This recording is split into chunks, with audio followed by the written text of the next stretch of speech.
Ladies and gentlemen, fellows, colleagues, welcome. My name's Nick Talley, and I'm the President of the Royal Australasian College of Physicians, and I'd like to welcome you to this very important International Medical Symposium for 2016.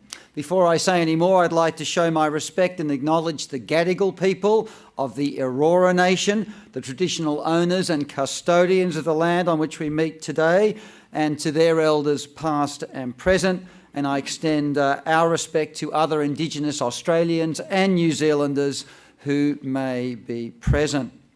So good morning, ladies and gentlemen. This is the fifth in the series of international medical symposiums. And in addition to many familiar faces, for those who've been here in previous years, we add the company of our peers from the Royal Australian and New Zealand College of Psychiatrists and the Australian and New Zealand College of Anaesthetists. And welcome particularly to you to this symposium today and to the Tri-Nations Alliance. Our distinguished guests today come from all over the globe, including the Netherlands, the United Kingdom, from Canada, from New Zealand, and almost every state and territory in Australia. And all of you represent some of the most eminent national and international thinkers across a broad range of specialties in our respective fields. So you should give all of yourselves a pat on the back. We have leading educators, we have geneticists, we have Maori health experts, Australian Indigenous experts, experts in the practice of integrated medicine, directors of medical services, senior health administrators, leaders in colleges. This will be a fascinating day. Of course, none of this, though, would be possible without the enduring support of our College Tri-Nation Alliance partners, and to those in the room in particular from the Royal Australasian College of Surgeons, our international partners, the Royal College of Physicians and Surgeons of Canada, and our new alliance partner colleges. We greatly value your ongoing support and your commitment to both the Tri-Nations Alliance and to meetings like this that can help advance our field. This gathering is truly an alliance, and I want to emphasise this. We convene here not just because of similar interests, but because we share values and we share collaboration and working together in ways to support our communities and our profession. Because this is how we get mutual benefit, breaking down silos.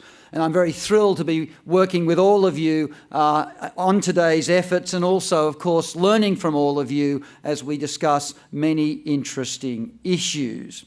And our theme today, I think, is particularly important because we're following on from last year's symposium, which addressed the future of the medical profession. And we've chosen to continue this theme today in this symposium, discussing future challenges for the medical profession. Now, of course, trying to predict the future is rather fraught. Usually you are wrong. Albert Einstein, one of my favourite actual commentators, as well as scientists, wrote, "I never think of the future, it comes soon enough." And you could argue that's perhaps the way to do it, although I think we probably do need to think about it for lots of good reasons. I mean, how exactly will the world shape? How will we shape the world of the future physician, surgeon, psychiatrist, anaesthetist, etc., in the world of 2030, which is not very far away? And I think we just need to consider this very carefully. We need to think about the emerging themes, and we need to see if we can help shape the future rather than having the future shape us.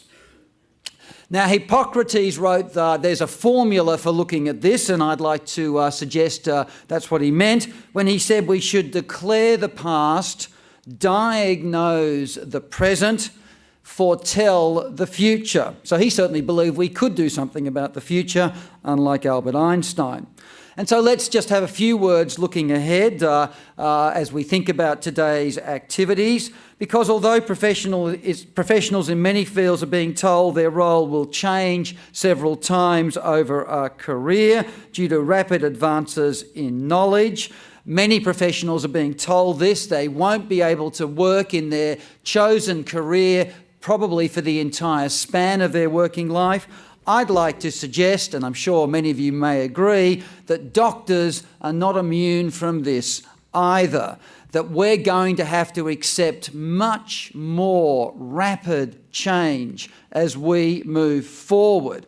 We're going to have to move careers, I would argue, more than once. Our trainees of today will not necessarily work in their field throughout their career, and it'll be much more rapid. They may even have to retrain, and that's one of the challenges for our colleges. How do you retrain people if that's going to be part of the future? They're going to have to rapidly evolve because the technological change is amazing. Think about nanotechnology, an area that I'm currently doing research in that may transform the way we deliver therapies. Robotics, where we won't need surgeons anymore, perhaps.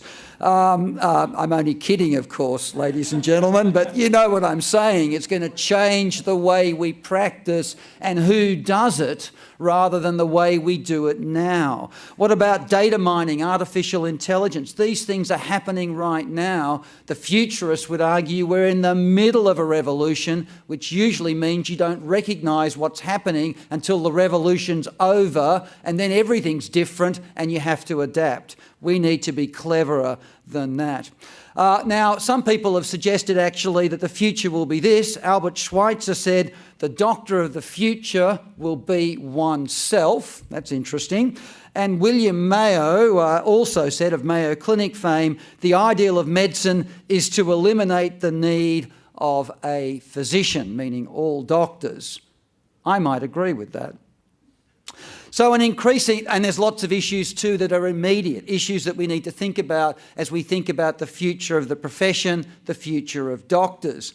I would argue an increasingly well-informed public is not going to tolerate the current diagnostic error rate in our system. Even though we have a great system, great systems from the people working in our systems in Australia, New Zealand and Canada, they're not going to tolerate our diagnostic error rates.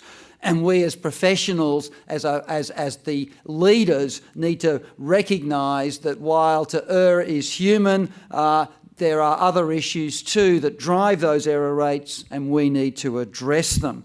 And these are some of the areas that are immediate that we're going to have to clearly tackle as we go forward. And then we have a systems issue, a health systems issue in all of our countries. We have a complex system, a system that will evolve and adapt, a system that will change with or without us, and we need to make a choice. Are we going to shape it and drive it, or are we going to let it shape us? And I think that's part of thinking about the future of the profession, the future of our professional activities, the future doctor that we train for these activities. So it's really important. And a final point I'd like to make, silos are a disaster. That's why the Tri-Nations is so important, as are other groups that bring this profession together. Collaboration means we achieve things. Lack of collaboration means, I would argue, we fail. And I'm very proud of the activities of the professional groups. I think we're starting to step up in these areas. I would argue, for example, and I'll give a couple of examples, I would argue that looking at low-value care, which is an activity that many of the colleges, including the RACP, are looking at very critically. They are areas where we're leading, we're shaping, we're not following, and that seems remarkably important. I'll give another example that I'm particularly proud of from the Royal Australasian College of Physicians.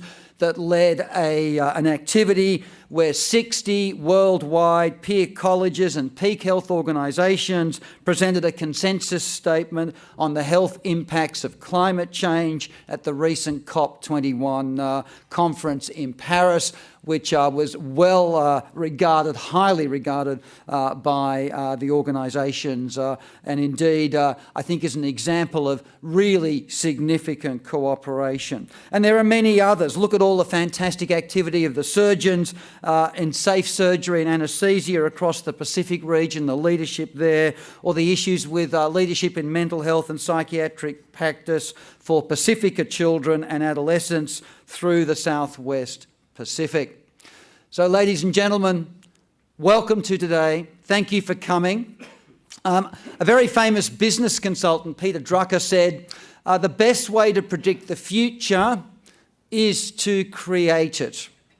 Alliances such as we have here, groups and meetings such as we have here, you have opportunities actually, in my view, to create the future, to facilitate and drive change that will really matter. That can only benefit our profession and the communities we serve. Welcome.